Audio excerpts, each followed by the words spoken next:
in to the naval flight recruiters that were on campus and offered to take him for a ride in a T-34.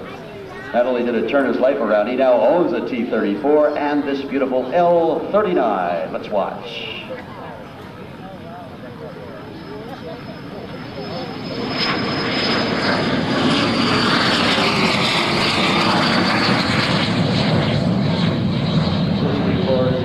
Now, here's what I'll tell you about that smoke system that helps us trace its path through the skies and Stewart. A lot of people get concerned about that, about burning a light machine oil like that to produce the billowing smoke.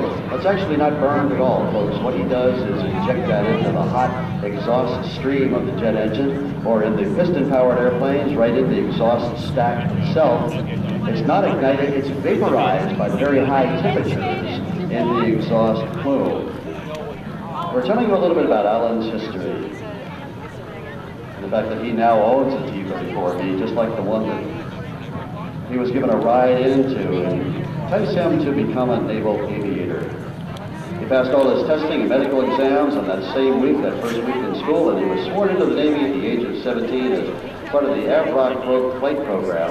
In a very quick order, he changed his major to aerospace engineering. Started taking flying lessons at the local airport before he even went to Pensacola to take naval flight training upon graduation as an ensign. And here he comes now in his first pass from left to right in the high-speed pass of the L-39.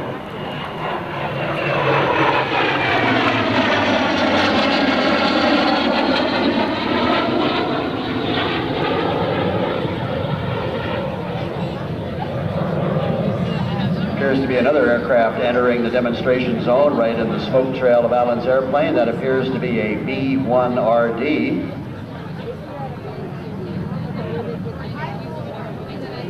We hope that that B-1RD has had enough of a close-up. He was actually a long way away from that jet airplane coming by and will depart the demonstration zone. Thank you very much, B-1RD. A wise move. Come back to fight another day. And during the time that Alan was going to Pensacola to earn his wings of gold, it was during the time that Vietnam was just starting to crank up, so we'll tell you more about his combat experience because it is impressive. Here he comes by once again in the L-39. Rolling the aircraft all the way around a point on the horizon, full of on roll, and now unwinding back. He'll climb a little bit, make a left-hand turn back around, and demonstrate a typical bombing run, diving down to the 40 off and then departing off on a 45-degree line to escape the effects of the bomb that would be dropped from the aircraft. But during his time of pilot training, in just 15 months, he went from the fraternity house at Penn State to completing his advanced flight training at A-4 Skyhawks. Just like my good friend Steve Rubino used to fly in the United States Navy.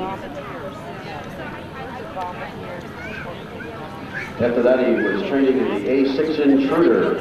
Here he comes in a typical bomb run, low altitude, low angle bomb run. Bombs away and up comes the nose and departing on a 45-degree line. A beautiful picture of his airplane.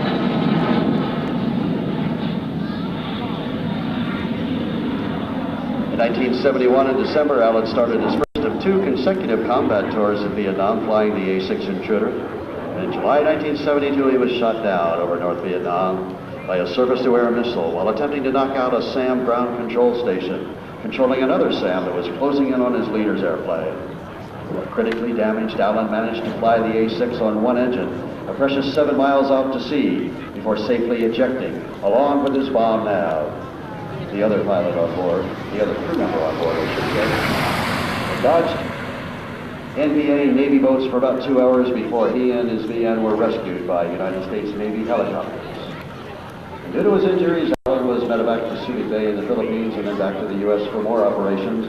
Before leaving the Navy, Alan had qualified in 10 different aircraft, flown 179 combat sorties, and had 380 carrier landings, and had amassed some 1,700 flight hours.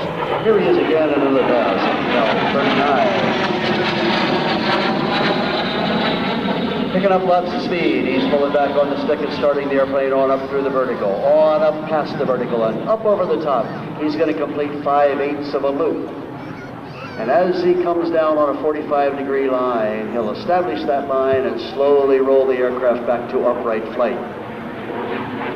He's completing the first half of a maneuver we call the Cuban 8, a figure 8 lying on its side, and a maneuver that he is using to turn the aircraft around and come back for another pass from the left.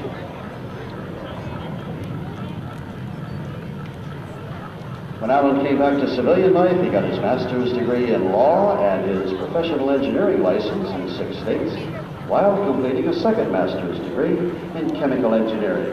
And today, Alan is Vice President of Engineering for Wyeth Ihurst Pharmaceuticals in St. David's, Pennsylvania. Here he comes once again from the left. Smoke system is on, and he will be pulling the nose up above the horizon and completing a great big inside barrel roll.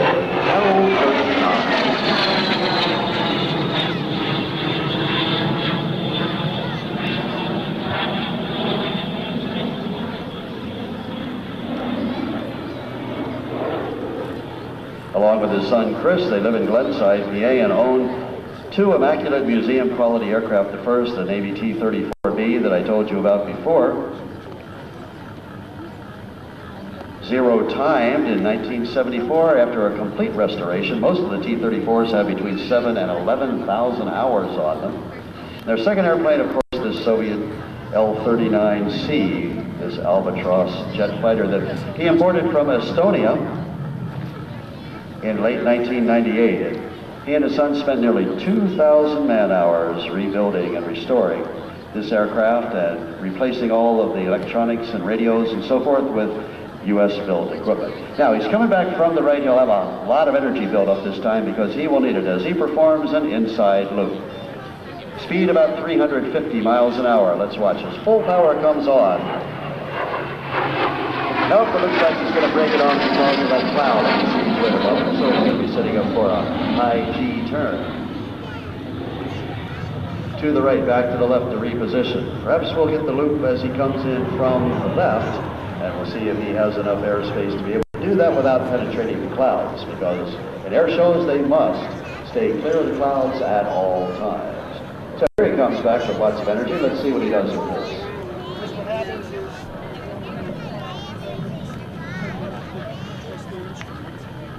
Looks like he's been breaking it off once again. We'll check with our air show boss and see what's going to be going on this time.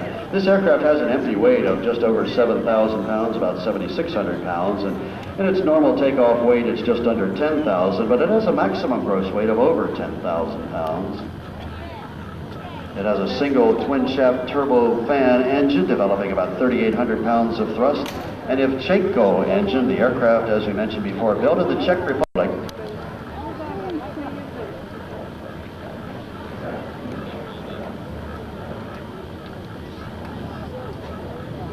Checking with our air boss, the reason for the aerobatic maneuver breakoff was he spotted that big yellow bus that you just saw a moment ago moving along to the left. And as I mentioned before, when we have our aerobatic aircraft flying, we can have no one over there in that part of the aerobatic zone, the aerobatic box as we call it.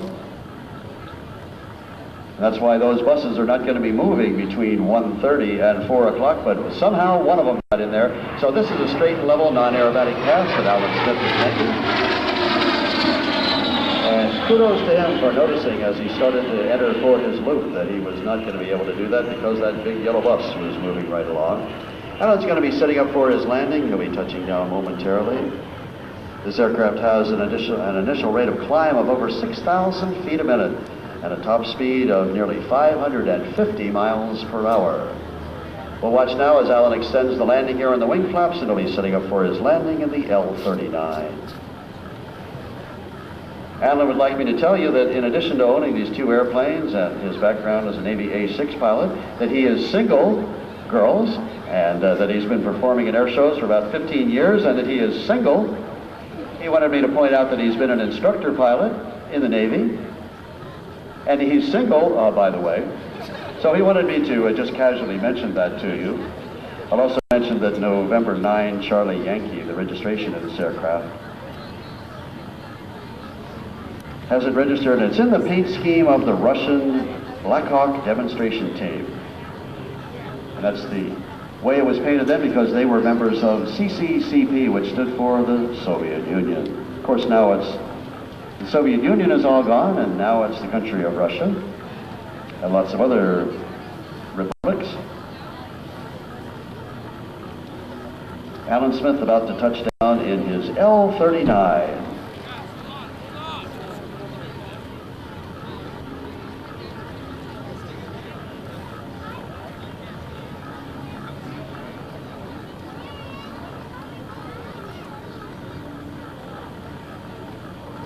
It's way up there.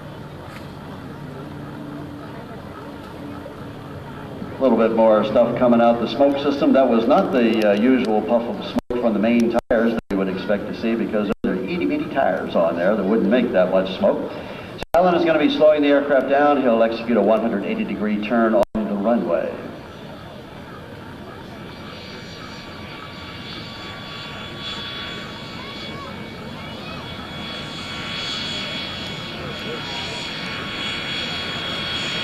Great little airplane. I've had the opportunity and the pleasure of flying an L-39. Very much like that one, two-seat aircraft. For you aviators in the crowd, Air Force or Navy aviators who are about my vintage, who may have flown the T-33, that's about the same performance as the Lockheed T-Bird. A little bit lighter, but the engine not quite as much thrust.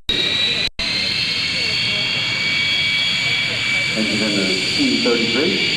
As he taxis down in front of you, please give him a proud wave and a round of applause. He won't be able to hear you, but he can watch you wave your cap to him, give him a salute, and recognize a fine performance by this fine American, Lieutenant Alan H. Smith from Glenside, Pennsylvania, and the L-39.